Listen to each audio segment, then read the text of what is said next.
currently dating someone? Are you married? Like, what? Because for so long, your personal life was always in the news, Jim, and now it's been like we're grasping for straws. Tell us We have been starved. We have been starved, so we want to know: is there a wife? Isn't that what makes this really incredible? Dude, but this is tea talk, and this is the first time we're ever speaking together. Even if it's so coffee, give me the truth. I like that. The truth is the truth. Okay, so tell me. I want to know. My social media space tells the entirety of who I am. Okay, but I want to know if you will have a wife at home, if you have kids. But I am divorced. Everybody knows that.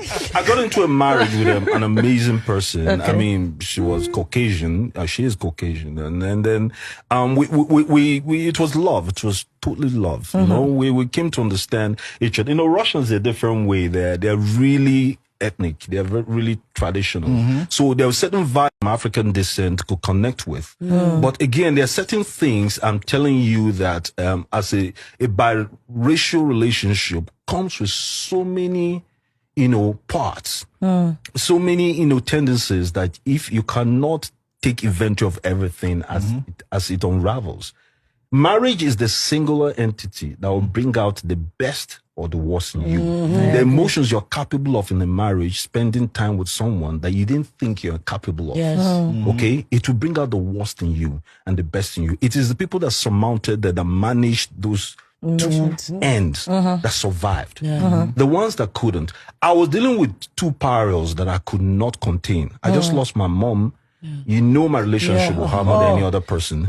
So that wasn't my mom. That's my best friend. That's right. And so I was in a place where I didn't know how to navigate the emotions this woman was giving me. I just needed somebody. She didn't need me that way. She needed me. She needed to love me and I would love her back. And I couldn't reciprocate. I turned all my attention on our child. And she didn't know how to deal with it. It's a difficult thing for a woman to be jealous of her child. It's a difficult thing. So I'm not sitting here and saying that it's entirely my fault, but then I was also a child of circumstances. I was dealing with two perils that I didn't know how to merge them. Okay? I didn't grieve properly. I was like the second head of a family. My father had fallen apart emotionally. I had only sisters. And that's the thing that, people don't understand the gift they have when they call certain people brothers. A brother in your life can literally save you. That's another man in your life. You don't have to shoulder certain things that society expects us to shoulder. As men, as Africans, as Nigerians, as Igbo men. You're literally told not to show emotion because you just lost the best person in your life. People are out there making arrangements, have a great party. In a house I just built. The woman I built the house for wasn't even going to live in it. The only person that understood me was, even my sisters didn't understand. Because I was told this news right in the middle of a BBC interview. And I came back, said 3 months, this house is done. I didn't allow myself the luxury of grief. Yeah. Because I came home, everybody has fallen apart. The man I looked up to hold me up, let me do this, and wasn't. So I said, okay, I'm going to put myself in that space. But it cost me. It cost me because at the end of the day, when everybody survived, I started struggling. And then I understood what delayed grief is. I swear, I'm the first person that would ascribe it to weak people. But when it hit me, like phone calls I couldn't erase from my phone, accounts I told them, we owned businesses together, certain things we did together.